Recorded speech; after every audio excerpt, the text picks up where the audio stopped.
અને આ સાથે હવે સીધું અને સટમાં આગળ વાત કરવી છે ધર્માંતરના મુદ્દાને લઈને, કારણ કે આમ આદમી પાર્ટીના ધારાસભ્ય ચૈતર વસાવાએ મોટું નિવેદન આપ્યું છે। આમ આદમી પાર્ટી એક્ટિવ થઈ ગઈ છે અત્યારે, અને મોરારી બાપુએ લગાવેલા આરોપ ચૈતર વસાવાએ ફગાવ્યા। ચૈતર વસાવાનું એવું કહેવું છે કે શિક્ષકો ધર્માંતરણ કરાવે તે મોરારી બાપુની વાત ખોટી છે। આપને જણાવી દઈએ કે અગાઉ દક્ષિણ ગુજરાતમાં કથા દરમિયાન વ્યાસપીઠ પરથી મોરારી બાપુએ એક ભક્તનો પત્ર વાંચ્યો હતો અને કહ્યું હતું કે ગેરકાયદે ધર્માંતરણ થાય છે, લોભ લાલચ આપીને ધર્માંતરણ થાય છે, અને એ કથા દરમિયાન ગૃહ રાજ્યમંત્રી હર્ષ સંઘવી પણ ઉપસ્થિત રહ્યા હતા। મોરારી બાપુએ જ્યારે આ વાત કરી ત્યારે હર્ષ સંઘવીએ પણ કહ્યું હતું કે આવા તત્વો વિરુદ્ધ કડક કાર્યવાહી કરાશે, અને હવે ચૈતર વસાવા જાગ્યા છે અને કહ્યું છે કે આ બધી વાત ખોટી છે। મોરારી બાપુ પાસે પુરાવા હોય તો જાહેર કરે, અમારી પાસે એવી કોઈ ફરિયાદ મળી નથી। ચૈતર વસાવાએ શું કહ્યું આપને એ પણ સંભળાવીએ।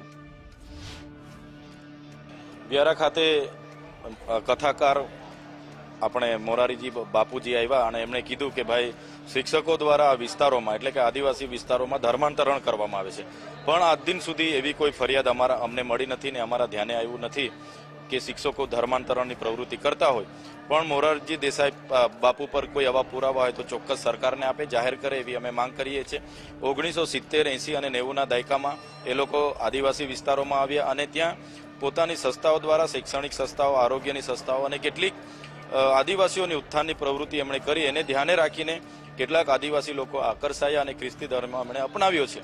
ત્યારે અમારા ધ્યાને આજ દિન સુધી એવી કોઈ પ્રવૃત્તિ કે કોઈ દબાણથી ધર્માંતરણ કરતું હોય એવી આવી નથી।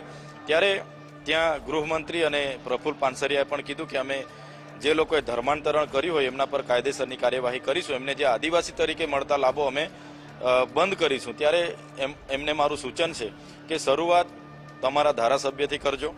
મોહનભાઈ કોકણી પોતે પણ ખ્રિસ્તી ધર્મ પાળે છે અને આદિવાસીની અનામત બેઠક પરથી લડીને આવ્યા છે।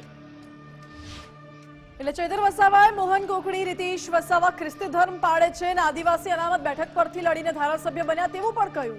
જો કે ધર્માંતરણ મુદ્દે ધારાસભ્યએ મોટું નિવેદન બીજું પણ આપ્યું। 1995 પહેલાની પરિસ્થિતિના કારણે ધર્માંતરણ થતું હતું, મોહન કોંકણીએ જવાબ આપ્યો છે। ચૈતર વસાવાએ જ્યારે મુદ્દો ઉઠાવ્યો, જ્યારે સવાલ કર્યો તો મોહન કોંકણીએ પર જવાબ આપ્યો। સાંભળો। સ્વાભાવિક છે કે દબાણ કરીને ધર્માંતરણ થતું હોય તો એના વિરોધમાં હું પોતે પણ છું કે દબાણ કરીને ક્યાં લોભ લાલચ આપીને કરવામાં આવતું હોય તો એના વિરોધમાં આપણે છીએ।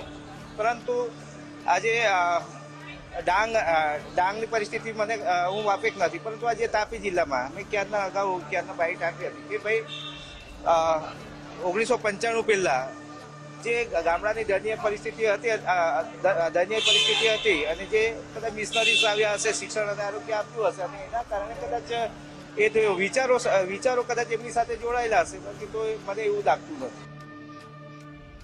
તો ધર્માંતરણની વાત મુદ્દે હવે શરૂ થયું છે વાકયુદ્ધ। જો કે ધર્માંતરણની વાત કરવી તદ્દન ખોટી છે, કારણ કે એ સિવાય ઘણા બધા મુદ્દાઓ છે અને એક એજન્ડા બનાવવો એટલો ખોટો છે, પરંતુ આ બાબતે જ્યારે કથાકારથી લઈને ગૃહ સુધી ચર્ચા થતી હોય તો એ મુદ્દે ચર્ચા કરવી પણ એટલી જ જરૂરી બને છે। આ મુદ્દે હવે આગળ જે પણ અપડેટ્સ આવે છે આપને બતાવતા રહીશું। સીધું અને સટમાં અત્યારે બસ આટલું જ। આવા જ મુદ્દાઓ સાથે ફરી મળીશું। વધુ સમાચાર માટે આપ જોતા રહો ગુજરાત ફર્સ્ટ। નમસ્કાર।